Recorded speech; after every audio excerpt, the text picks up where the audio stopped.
Very warm welcome to you all students. आप सभी का स्वागत है मालवीय एकेडमी में। और आज हमारे एडिटोरियल एनालिसिस में क्लैट के एडिटोरियल एनालिसिस है, जो कि हम लोग बहुत पहले से शुरू कर चुके हैं। आई थिंक 26 सितंबर से ये सीरीज़ का शुरुआत हुआ था, एंड देन बीच में may be for some festivals there was a gap, ठीक है।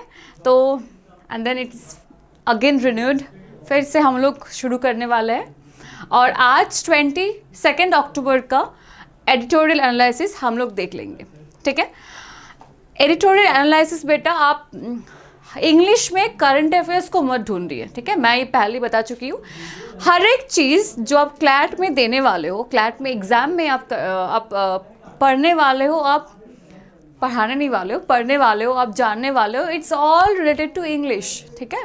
तो अगर इंग्लिश में आपको लग रहा है कि मैम इंग्लिश में हम करंट अफेयर्स नहीं है, तो इंग्लिश में आप करंट अफेयर्स को मत ढूंढिए, ठीक है। इंग्लिश में आपको एडिटोरियल इसलिए दिया जाता है ताकि आपका इंग्लिश का जो रीडिंग स्किल्स है वो अपग्रेड हो, ठीक है। इंग्लिश में कहीं से भी क्वेश्चन आप पुटअप कर सकते हो, क्योंकि जो भी चीज़ इंग्लिश में लिखा है वो हर एक चीज़ इंग्लिश के क्वेश्चन के लिए एलिजिबल है, ठीक है। ओके, हो सकता है वो जियोपॉलिटिकल रिलेशनशिप हो जो हमारे करंट अफेयर्स में आ रहा है, या फिर वो हो सकता है सम काइंड ऑफ एडिटोरियल हो जो एक ऑथर अपने पॉइंट ऑफ व्यू से बताने की कोशिश करते हैं, ठीक है। Anything which is written in English is eligible in English, is eligible to be a question in English, ठीक है। तो ट्राई कि आप हर एक चीज़ जो आप देख रहे हो इंग्लिश में रीडिंग स्किल्स आप अपग्रेड कीजिए। अभी हमारे पास वी हैव 38 डेज, ठीक है। I am not counting 1 December, okay. It's not your, वो डे आपके पढ़ने वाला डे नहीं है, okay. The day is your इम्तिहान की डेट है वो, ठीक है। चलो, तो हम लोग शुरू करें, okay. And before starting I want to tell you that जो क्वेश्चन आप लोग देख चुके हो, मतलब पिछले दिन जो भी एडिटोरियल में आप क्वेश्चन देख चुके हो, इट्स कंटेन क्या क्या था उसमें, नैरेटर का टोन क्या था, ऑथर का टोन क्या है, idioms, synonym, antonym, and the vocab portion, almost the vocab portion, ठीक है। What is the moral of the story, और what is the moral of the story, it's not the vocab but the figure of speech, idioms, antonym, synonym, meaning and tones, this all are the vocab portion, okay. So now from today we are not going to do only the vocab portion, we are going to do the whole passage. that means कि the question जो आने वाला है, जो आप करने वाले हो, वो पैसेज से रिलेटेड होगा। वो आज vocab नहीं है हमारे पास, vocab बहुत कर लिया हम लोगों ने। आज today we are going to see how we can infer a answer from the passage, okay, and the lengthy answer, you know, okay। चलो, okay, तो authored by Narayani Ganesh, okay। It's our duty that we give the credit to the one who have written this type of passage, okay, and this is going to help you very much, so it's our duty, right? So इसीलिए सबसे पहले आपको लिखा गया है उनका नाम, ठीक है। Now the very term machine intelligence is premised on the limits of human potential since machines are created by human beings, okay। That means the term machine intelligence का जो टर्म है इस premised, वो premise किया गया है, वो रखा गया है बेसिकली ह्यूमन इंटेलिजेंस पे। ह्यूमन इंटेलिजेंस पे वो डिपेंडेंट है on the limits of human potential, क्योंकि मशीन भी बनाया गया है ह्यूमन पोटेंशियल के आधार पे ही। मेरे पे जितना पोटेंशियल है, मैं उस पोटेंशियल को लगाई हुई एक मशीन को बनाने के लिए, समझ में आया। मेरे में अगर 100% पोटेंशियल है, I am giving my 100% to make the machine. If I am having 80% potential to make something, I am giving my 80% to make the machine, ठीक है। तो ये पूरा का पूरा एक्सट्रीम नहीं है, it's not infinity, okay. It's not something that उसके बियॉन्ड कुछ नहीं है, उसके बियॉन्ड कुछ होगा, क्योंकि ह्यूमन पोटेंशियल द्वारा मशीन बनाया गया, ठीक है। Okay, now if machines could think for themselves without having to be pre-programmed by humans, one can safely assume that artificial intelligence is coming of age, that there is a possibility of their having common sense to make decision outside of their packaged abilities, ठीक है। इसका मतलब ये है, ठीक है, ज़्यादा हम लोग तेज़ आ जा रहे हैं ना, धीरे धीरे जाते हैं, ओके, थोड़ा slow, okay. it is the thing that I am teaching you only one paragraph in a single class, okay, and it's of 30 minutes of class, okay. So finally 30 minutes में हमको ज़्यादा से ज़्यादा आउटपुट चाहिए, input दे रही हूँ ना तो आउटपुट चाहिए मुझे, है ना. चलो, तो मशीन्स को थिंक फॉर देमसेल्फ. और एक चीज़ देखो, हमारे और आप में क्या अंतर है? अंतर ये है कि मैं बहुत पैसेज पढ़ चुकी हूँ, मैं आप लोगों को पढ़ा चुकी हूँ, ठीक है. मैं बहुत सालों से पढ़ा चुकी हूँ. दैट मीन्स कि I am having the reading ability, okay. तो मैं एक बार पैसेज देख लूँगी ना, तो हर एक लाइन, कहाँ कौन सी लाइन सिचुएटेड है, कहाँ कौन सी वर्ड सिचुएटेड है, कौन सी पैराग्राफ में, ओके, वो मुझे दिख जाएगा, ठीक, वो मुझे दिख जाएगा. बट आपको भी ये चीज़ अपने अंदर इनकलकेट करना है. कैसे आप ये चीज़ इनकलकेट कर सकते हो? Only by reading. आप रीड करोगे जितना ज़्यादा, उतना आप हर एक चीज़ को याद करोगे. आप रीड करोगे, आज आपसे नहीं हो पा रहा, कल आपको पता चलेगा कि अच्छा ये लाइन मेरे दिमाग में स्टक हो गया है, मुझे पता है ये लाइन कौन सी पैराग्राफ में है, कौन से पेज में है ना, कौन स्टैंजा में है, okay. Make sure. So if machines को थिंक फॉर देमसेल्फ, अगर मशीन अपने लिए सोच सकता था, okay, without having to be pre programmed, without having pre program, कि कोई ह्यूमन बींग ने उनको प्री प्रोग्राम नहीं किया है उनको, okay, by humans, one can safely assume that artificial intelligence coming of age. तो बहुत सारे लोग ऐसे सेफली एज्यूम कर सकते थे कि हाँ चलो artificial intelligence is gaining the prominence, okay. There is possibility of their having common sense to make decision outside their packaged abilities, and that machines are having common sense. They can make the decision on their own. They are having the common sense. But still, अभी ऐसा कोई machine नहीं है. Even robot is to be functioned. Robot is a pre-programmed something. Okay, robot is not having the common sense. ठीक है. So, but then large language models, LLMs, such as ChatGPT and other such generative AI platforms, have not so far evidenced independent volitional thought process or actions. तो और जो large language models है, जिसका short form हमारे LLMS, okay, है, और for example ChatGPT and any other featured AI, they are also not having the self-independent thing, the self-independent programming, okay. Now they are as yet mere tools functioning as per human design patterns and inputs. They are also mere tools. मतलब they are simply a mere tools. They are also functioning on the human patterns. They are also functioning on the way the humans are showing them. ठीक है? Okay, it follows therefore that for truly creative writers, pre-programmed AI tools like ChatGPT are hindrances rather than enablers, as they cramp imagination, limiting the writer's infinitive creative. ठीक है. अच्छा, इसमें क्या बोला गया? It follows therefore that for truly creative writers, जो लोग बहुत ज़्यादा creative writer, जो लोग बहुत अच्छा लिखते हैं, ठीक है, उन लोगों के जो स्कोप है वो AI जो है, ओके, AI जो है वो एक हिंड्रेंस पैदा कर रहा है. इसका हम दो तरीके से देख सकते हैं. एक है, बहुत सारे लोगों में एबिलिटी है अच्छी चीज़ें लिखना, but they are using AI and they are not showcasing their true abilities, okay, they are not creating their own writing, they are not giving their own effort. This is the one thing. Another thing can be that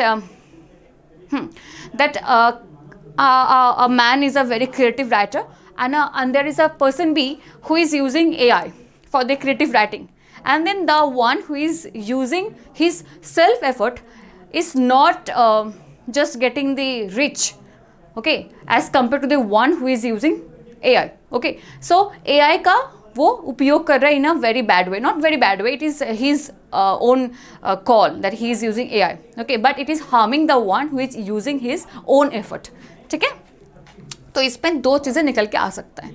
it's your point of view that how you are seeing something, ठीक है, and after that it's your point of view, या it's your point of view. But जैसे जैसे हम आगे बढ़ेंगे वैसे वैसे ऑथर्स का पॉइंट ऑफ व्यू, वो कैसे हमको दिखाना चाहता है कोई चीज़, वो हमको समझ में आ जाएगा.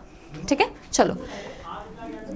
If and when the day comes when machines can think for themselves, okay, अगर ऐसा कोई दिन आया, ओके, अगर ऐसा कोई दिन आया जहाँ पे मशीन्स जो है, ओके, वो अपने लिए सोच सकता है, okay, can think for themselves independent of human inputs, human inputs के बगैर only then we can conclude that yes, we have a huge threat or wonderful ally on our hands. और तभी हम लोग ये कह सकते हैं कि we have a huge threat, मतलब on the same time we are having an enemy and on the same time we are having a very good friend. Okay, दुश्मन भी वो चीज़ हो सकता है, वो दोस्त भी हो सकता है. It depends on how it is responding or how you are responding or how anything is responding. Okay, now depending on the perspective from which you view LLMs, okay, that's your point of view, that how you are viewing something, is that your enemy or your friend. Okay, the point of view, the perspective is solely yours. ठीक है. For and depending on the extent to which you can exercise some sort of control so that AI does not go off the rails.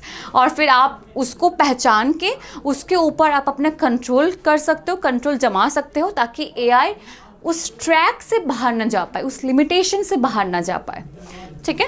It will also open up the debate as to whether machines can have consciousness for to be self-aware and ruminate on the nature of the higher self. So far one needs to be human with the ability to carry out this kind of thought process. Okay, so ये debate में भी था कि क्या machines के पास consciousness है. Okay, क्या वो सेल्फ अवेयर है, क्या वो नेचर के रूल्स के साथ अपने आप को बैठा सकते हैं. Okay, and so far one needs to be human. और ये सब चीज़ सोचने के लिए, समझने के लिए एक व्यक्ति को इंसान पहले होना चाहिए. एंड द इंसान and the human with ability, nothing like कि I am a human but I don't have any capacity of thinking. Okay, logical thinking. Okay, so I am a human, but I am a human without ability. Okay, but anyone who is having the ability of logical reasoning, anything which is very logical, rational, then he is a human being. Okay, okay. At best, generative AI. Okay, at best, generative AI could serve the purpose of guidebooks that students resort to the eve of examination with all the risk of rote learning and inbuilt errors. ठीक है. Okay, autocorrect, a boon for quick reviews and proofreading, can also completely change the context and meaning of a sentence or phrase when spell checks are done without common sense. ठीक है. autocorrect करते हो तुम लोग, है ना. Auto correct हो जाता है. ऑटो करेक्ट कभी कभी सही भी है, कभी गलत भी है. कभी कभी हम कुछ और लिखना चाहते हैं, वो ऑटोमेटिकली कुछ और वर्ड बन जाता है. कभी कभी हमारे लिए एक बोन भी है कि चलो सही है, हो गया, अपने आप ठीक हो गया, है ना. तो क्या बोला गया है कि कभी कभी ऑटो करेक्ट जो है वो quick reviews and proof reading के लिए सही साबित होता है. Can also completely change the context, और कभी कभी पूरा कंटेक्स्ट को चेंज कर देते हैं. और अगर हम उस चीज़ को रिव्यू ना करें और सिर्फ AI पे भरोसा करें, then it will totally change the meaning of the sentence, the whole sentence. It will ruin the whole sentence actually. ठीक है. Okay, this is how casual is corrected to casual and Hare Krishna becomes Hate Krishna. Okay, so this is how the AI work. Okay, if you're writing Hare Krishna, AI is not a religious institute, right? So it do not know that how to respond whenever someone is writing any god's name or any religious person name. Okay, so it is just responding according to what it is being programmed. ठीक है, कैसे उसको programme किया गया. तो obviously हरे कृष्ण हम लिखोगे, it will be hate Krishna. So somehow it will very sentimental to the religion. Okay, it will affect the sentiments of the religions, right? Hence, relying on generative AI completely when it is still functioning on human inputs, even it has some amount of deductive ability, can be a slippery slope. और फिर सिर्फ generative AI पे भरोसा करना जो कि human ability पे ही rely करते हैं. मशीन, ये सब फीचर्स कौन बनाता है? ह्यूमंस बनाते हैं. कोई रोबोट तो नहीं बनाता है ना, कोई मशीन तो अपने आप नहीं बन जाता है ना, कोई ह्यूमन बनाता है. ठीक है, तो ऐसा चीज़ जो ह्यूमंस ही बनाते हैं, ह्यूमंस के एबिलिटी पे ही रिलाई करता है, फिर हम कैसे उस चीज़ पे पूरे के पूरा भरोसा कर सकते हो? एक मशीन है, there can be error, there can be fallacy. ठीक है. Okay, now can AI be engineered to the extent that it can have its own common sense? Now it is being questioned कि क्या AI को ऐसे कोई व्यक्ति छोड़ो, ऐसे इंजीनियर किया जा सकता है जहाँ पे AI के पास कॉमन सेंस हो. In other words, can AI be endowed with the power of discrimination? In other words, अलग मतलब कुछ और वर्ड्स में अगर आप ये देखना चाहते हो, क्या AI AI के पास कैपेबिलिटी है फॉर द डिस्क्रिमिनेशन, राइट? क्या AI is able to discriminate between two things, okay, which is different between each other, which are contrary? No, because the input is not okay. I am just okay, आज मेरे पास 2 phone है. Can AI distinguish between 2 phones, 2 androids? Can AI tell which phone is this and which phone is that? No, it's impossible. Okay. Now, can it deal with abstract scenarios? Can it deal with abstract scenarios? What is the abstract? The feelings, the emotions, the hatred, the anger, the love you are showing. Can AI deal with it? Human cognitive ability, intuition, emotion and imagination are attributes that are currently absent in AI, including LLMs. Okay, so ये जो abstract thinking है, ये जो abstract mind है, okay, क्या है कि emotions, what is intuition? You are having six sense that कोई कुछ चीज़ घटने से पहले ही आपको पता चल जाता है, अच्छा ये होने वाला है, कोई बुरा चीज़ होने वाला है, कोई अच्छी चीज़ होने वाला है. ये सब कुछ AI में इन्फर नहीं किया गया. AI से आप इन्फर नहीं कर सकते. AI में ये सब चीज़ इंक्लूड नहीं है. ठीक है, just a minute.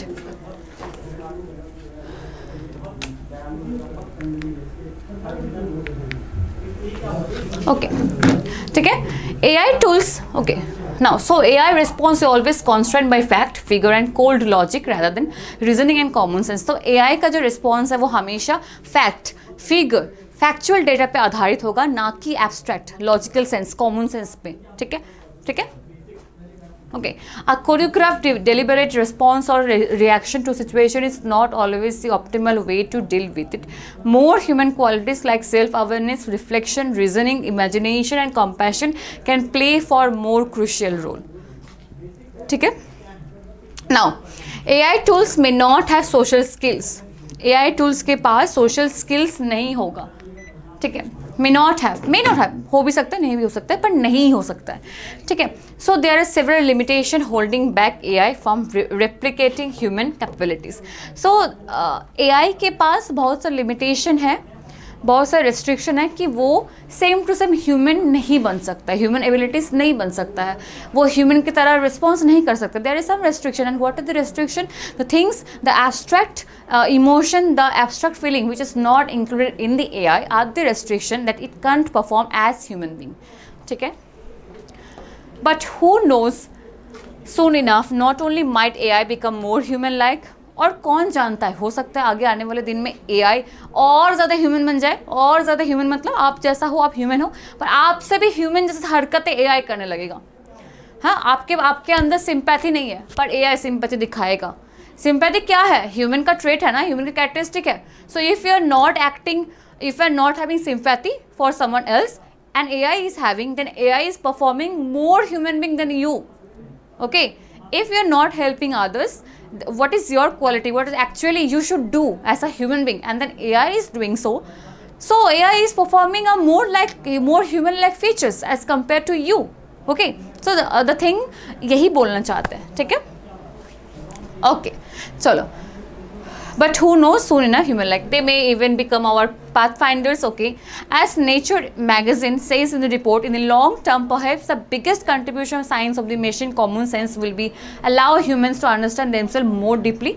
Geoffrey Hinton, awarded the 2024 Nobel Prize in Physics for his work on AI, says the idea that this stuff AI could actually get smarter than people I thought was a long way off, but I no longer think that. ठीक है. तो इन्होंने ये बोला, जिन्होंने Nobel prize जिन्होंने जीता है, उन्होंने ये बोला कि हमको ये लगता था कि AI जो है, ठीक है, AI जो है वो पीपल से स्मार्ट बन जाएगा, वो ह्यूमन बीइंग से स्मार्ट बन जाएगा. मैंने ये सोचा था, और मैंने ये भी सोचा था कि ये बहुत लॉन्ग रन का बात है, बहुत लंबा टाइम लगेगा.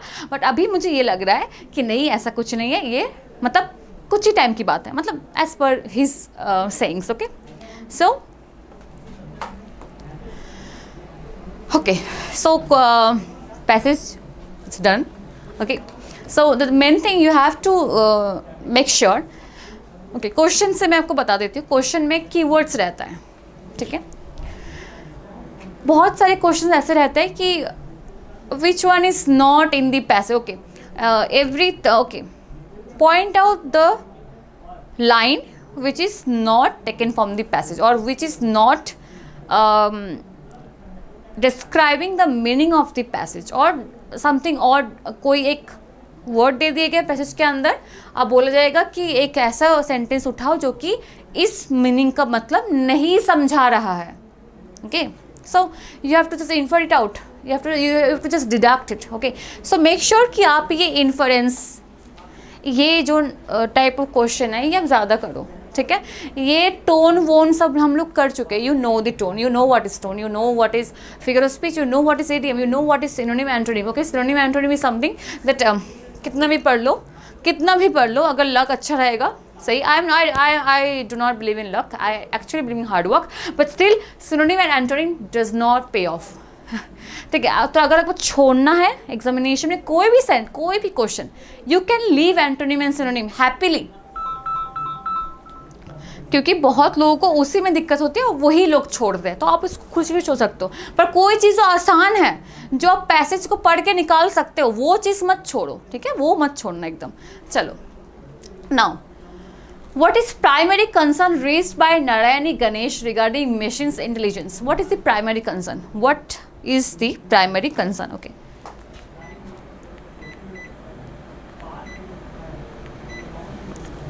what is the primary concern that the author Narayani Ganesh told about the machines? Machines lack independent volitional thought process. Machines will surpass human intelligence in creativity. AI will completely replace human writers. All AI will eventually have common sense. Okay, so I can tell you, okay, you can just infer the answer if you are remembering the passage. अगर आप passage को याद कर रहे हो, अपने अंदर पढ़ते क्वेश्चन को पढ़ते पूरा पैसेज को आप याद कर रहे हो, दैट मीन्स कि you will be able to answer the question, क्योंकि आपको पता रहेगा कि अच्छा ये चारों में से कौन सा लाइन है जो मैंने पैसेज में देखा था, जो मुझे लग रहा है कि अच्छा ये तो मैंने देखा सा लग रहा है, तभी आपका आंसर बनेगा. देखो मैं बता देती हूँ, ये वाला जो आंसर है इसका, machine lack independent volitional thought process, ये एकदम पहले पेज में सेकेंड पैराग्राफ के अंदर रहेगा. I think may be second और फर्स्ट, पर पहला पेज में ही रहेगा. ठीक है, सो मैं बार बार आऊँगी नहीं, आपको बता दे रही हूँ, आप देख लीजिएगा. ठीक है, जो नारायणी गणेश ने उन्होंने जो बोला है वो ये बोला है कि मशीन्स के अंदर इंडिपेंडेंसी का लैकिंग है. Okay, and then you have the volitional thought process. Okay, now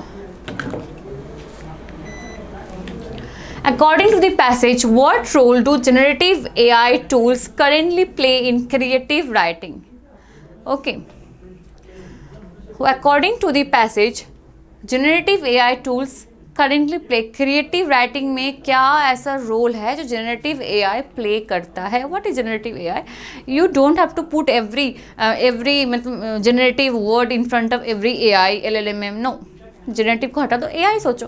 ठीक है, so the enhance imagination and creativity की AI एक व्यक्ति का इमेजिनेशन क्रिएटिविटी को इन्हेंस करता है, या फिर they serve as a mere tools that limit creativity, या फिर वो एक ऐसा टूल बनाता है AI कि लोगों के क्रिएटिविटी को लिमिट कर देते हैं. लिमिट मैंने बोला था, दो तरीके से लिमिट्स होता है क्रिएटिविटी का. एक होता है एक व्यक्ति अगर क्रिएटिव पर्सन हो और कोई और व्यक्ति AI से कॉपी कर रहा हो, तो फिर जो क्रिएटिव व्यक्ति है उनका जो रीच है वो डाउन हो जाता है. और एक होता है एक व्यक्ति बहुत अच्छा लिखता हो, but for AI he is not using his own ability and he is using AI. That one is also possible. Okay, so they act as substrate for human writers. They provide emotional support to writers. Okay, the elimination method, ये पहले काट दो, ये आ गया. अब देखो, human writers का substrate नहीं काम करता. ह्यूमन राइटर्स है, ऐसा नहीं है कि ह्यूमन राइटर्स एकदम से समाप्त हो गए, AI ही लिख रहा है, ऐसा कुछ नहीं है. ठीक है, तो ये भी कट गया. ये हमारा आंसर हो गया. क्या है? They serve as a mere tools. हाँ, AI तो क्रिएटिविटी को रोकता है, हिंड्रेंस क्रिएट करता है, रिस्ट्रिक्ट करता है, लिमिटेशन क्रिएट होता है ना. चलो, now what analogy does the author use to illustrate the potential pitfalls of relying on AI tools? क्या एनालॉजी है? What is the okay, analogy को छोड़ के ये सोचो, ऑथर क्या बताना चाहते हैं कि AI पे भरोसा करने पे किस तरीके से एक व्यक्ति के पोटेंशियल का डाउनफॉल होता है, किस तरीके से एक व्यक्ति का जो पोटेंशियल है, जो करने का चाहत है, जो करने का एक क्षमता है, वो कैसे कम हो जाता है. Okay, AI tools are creative collaborators. Correct autocorrect as synonym for efficiency. Okay. Generative AI as guide book for rote learning. बहुत ज़्यादा रटते जाओ और AI गाइड बुक गाइड करते हैं आपको, बस रटो जो आपको सामने दिया जा रहा है वही कर रहे हो, आप खुद से कुछ नहीं यूज़ कर रहे हो. और AI has a new form of artistic expression. AI is not having a new form of artistic expression. This one is cross. ये था पर ये इसका आंसर नहीं है. ठीक है, ये पोटेंशियल को डाउन नहीं कर रहा है, ये सेंटेंस को इनकरेक्ट कर रहा है. और जो ऑटो करेक्ट होता है सेंटेंस को इनकरेक्ट कर रहा है. ठीक है, पोटेंशियल को डाउनफॉल नहीं हो रहा है इसका. ठीक है, समझ में आया? ठीक है, okay. Now okay, the answer is generative AI as guide book for rote learning. ठीक है, so what will be the answer? Generative AI as a guide book for rote learning. ठीक है, चलो. Now, which of the following human attributes does the passage claim is currently absent in AI including LLMs? तो कौन से human attributes जो LLM में गायब है, सिर्फ AI में नहीं, हर एक LLM में गायब है. ठीक है, हर एक में गायब है, सिर्फ AI में नहीं. ChatGPT and any other AI featured platforms. Okay, any type. So what will be the answer? Logic, abstract reasoning, emotion and all of the above. So what will be the answer? Okay, logic भी गायब है, AI से logic भी गायब है ना, and then abstract reasoning भी गायब है, और इमोशन तो गायब है ही. No intuition, no love, no hate, no anger. आप अपने दुश्मन के बारे में AI पे लिखोगे, please AI tell me what kind of boy is he will not tell that he is an enemy. Okay, he is very bad. No, AI is not having any emotion. वो उसको पता ही नहीं है तुम किसके बारे में बात करो. अगर तुम बोल रहे हो कि please tell me what kind of boy Rahul is, okay, then it do not know that who is Rahul. Is Rahul is your friend? He will tell any Rahul any means. I'm not telling any name. I don't want to be in any controversy. Okay, so it will literally tell any personality, any great personality whose name is Rahul. Okay, so okay, no emotion. All of the above. Okay, all of the above. चलो. Okay, what potential future development regarding AI does Geoffrey Hinton suggest in the passage?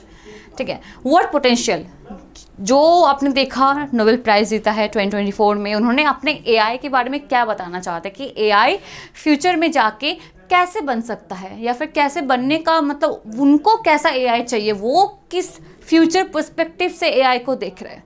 ठीक है, AI will remain purely mechanical, कि AI एक पूरा mechanical रहेगा, मतलब AI में कोई इमोशन, कोई स्मार्टनेस कुछ नहीं रहेगा. इट विल प्योरली मैकेनिकल, जैसे उसको चलाया जाएगा मशीन के जैसा वैसा रहेगा.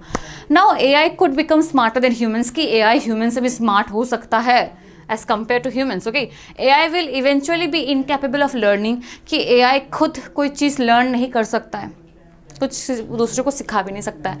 ठीक है, AI will always require human oversight, कि AI को हमेशा ह्यूमन के ओवरसाइट चाहिए, ह्यूमन के पोटेंशियल चाहिए, ह्यूमन के प्रोग्रामिंग चाहिए, ह्यूमन का हाथ AI के सर पे चाहिए. ठीक है, तो इसका उत्तर क्या हो जाएगा? AI could become smarter then humans. Obviously he told that, वो सोचते हैं एक लॉन्ग रन में हो सकता है कि AI कभी ना कभी ह्यूमन से स्मार्ट बन सकता है, पर अभी इस ज़माने में ऐसा लग रहा है कि वो बहुत जल्दी होने वाला है, बहुत जल्द ही होने वाला है. ठीक है, okay. Now what does the author imply about the relationship between human cognition and machine intelligence? तो author क्या imply करना चाहते हैं कि human cognition के साथ machine का intelligence का क्या संपर्क है, क्या relationship है? Is it a love relationship? Is it a friendship? It is an enemy? What? ठीक है, तो machine intelligence can fully replicate human cognition, की machine intelligence जो है वो human के दिमाग को, एबिलिटी को, हर एक चीज़ को रेप्लिकेट कर सकते हैं, कॉपी कर सकता है. Human cognition superior, currently irreplaceable by human. अभी के टाइम के लिए ह्यूमन कॉग्निशन सुपेरियर है और कोई भी मशीन उसको रिप्लेस नहीं कर सकता है. ठीक है, now machine will soon surpass human cognition all areas. Machine बहुत जल्द ह्यूमन कॉग्निशन को सरपास करने वाला है हर एक क्षेत्र में. चाहे वो डांस हो, गाने, मशीन भी डांस कर सकता है जाके, रोबोट भी डांस कर सकता है, ठीक है ना। Human cognition is relevant to the development of the AI, ठीक है। Now what will be the answer? आप जाओगे, ये कहाँ पे है? ये आपके 3rd पेज में, मे बी 2nd पैराग्राफ में ये है, 2nd या 3rd पैराग्राफ में, ओके। सो इसका उत्तर क्या हो जाएगा? Human cognition is superior. अभी के लिए टाइम बोला गया ना, अभी के लिए ह्यूमन कॉग्निशन अभी सुपेरियर है और कोई भी मशीन उसको रिप्लेस नहीं कर सकता है। Human cognition and human abilities both are different thing, ठीक है, okay. So this one will be the right answer, okay. Okay तो आज ना कोई हमारा टोन था, ना कोई हमारे सिनोनिम एंटोनिम था, ना कोई मीनिंग था, क्योंकि आप जब चीज़ों को पढ़ोगे, tones will be a very normal thing for you. Tones आपको पता होगा तो क्या क्या टोन्स है, फैक्चुअल है, एक्सप्रेसिव है, फिर मैं ही भूल जा रही हूँ, नैरेटिव है, फिर लॉडिटरी है, जोवियल है, ह्यूमर है, पेसिमिस्टिक है, ऑप्टिमिस्टिक है, फिर शाइनिकल है, सैटिराइज है, क्रिटिसाइज है, बहुत सारे हैं, ओके। इंडिग्नेंट है, ठीक है, बहुत सारे। आप इसको रट लोगे ना तो कोई भी जब पैसेज पढ़ोगे आप तो आपको समझ में आ जाएगा, ठीक है। जैसे कि ये जो पैसेज था ये फैक्चुअल नहीं था, ये फैक्चुअल नहीं था, ये एक बोल सकते हो आप एनालिसिस था। एनालिसिस के अलावा भी ये एक एक्सप्लेनेटरी था, ठीक है, कैसे एक एआई कैसे है, कैसे नहीं है, क्या है क्या नहीं है, ठीक है। और बाकी इसमें कोई ऐसा वर्ड नहीं था जो टफ हो, ठीक है। तो एंटोनिम सिनोनिम मैंने बनाया नहीं इससे, ठीक है। ईडियम्स इसमें है नहीं। फिगर ऑफ स्पीच बन सकता था, मैंने बनाया नहीं क्योंकि आपको ऐसा क्वेश्चन देना था, ऐसे 6 क्वेश्चन आपको पैसे से देना था, ठीक है। तो आई होप कि आपको इस चीज़ का मतलब आप इस चीज़ को अच्छे से समझ रहे हो, पढ़ रहे हो, ठीक है। और एक चीज़ और है, क्लैट बस नज़दीक है, हाथ आगे बढ़ाओगे ना तो मिल जाएगा डेट, मतलब अभी मत बढ़ाना, अभी बहुत दूर है, थोड़ी ही दूर है बस। तो yes, you have to make sure कि आप अच्छे से पढ़ रहे हो, ठीक है, ठीक है। हम लोग इतना कोशिश क्यों करते हैं? आपके लिए करते हैं, है ना, आपके लिए करते हैं, ठीक है। तो आप अच्छे से पढ़ोगे तभी हम लोगों को खुशी मिलेगा। हो सकता है कि आप हमारे बैच में नहीं हो भी बैच में हो तो आपके साथ हमारा कम्युनिकेशन होगा, आप नहीं हो और फिर आप क्लैट क्रैक करोगे तो हमारे लिए और अच्छा रहेगा कि देखो हमारे फ्री स्टूडेंट्स हैं, यूट्यूब के स्टूडेंट हैं, कैसे अच्छे से क्रैक करके, है ना, है ना। तो ऐसे ही आप लोग अपने रीडिंग स्किल्स को बढ़ाते जाओ। पहले जो मेरा पहला आप देखोगे क्लैट का सबसे पहला जो लेक्चर था, लेक्चर नहीं बोलूँगी मैं उसको, वो एक पूरा सिलेबस का वो था, कैसे हम लोग एक क्लैट को अप्रोच कर सकते हैं। उसमें पहले बताई थी कि बेटा एडिटोरियल पढ़ो, बुक्स पढ़ो, बुक्स मत पढ़ो अभी के लिए, अभी बुक्स मत पढ़ो, बुक्स पढ़ने का टाइम चला गया, अभी आप एडिटोरियल पढ़ो, वो इम्पॉर्टेंट है। आप देखोगे ज़्यादा से ज़्यादा क्वेश्चन क्लैट में न्यूज़पेपर के एडिटोरियल पोर्शन से आता है, ठीक है, लिया भी जाता है, द हिंदू लिखा भी जाता है नीचे, the Hindu, times of India, Indian express, सब लिखा जाता है, कहाँ से लिया गया सब लिखा जाता है, ठीक है।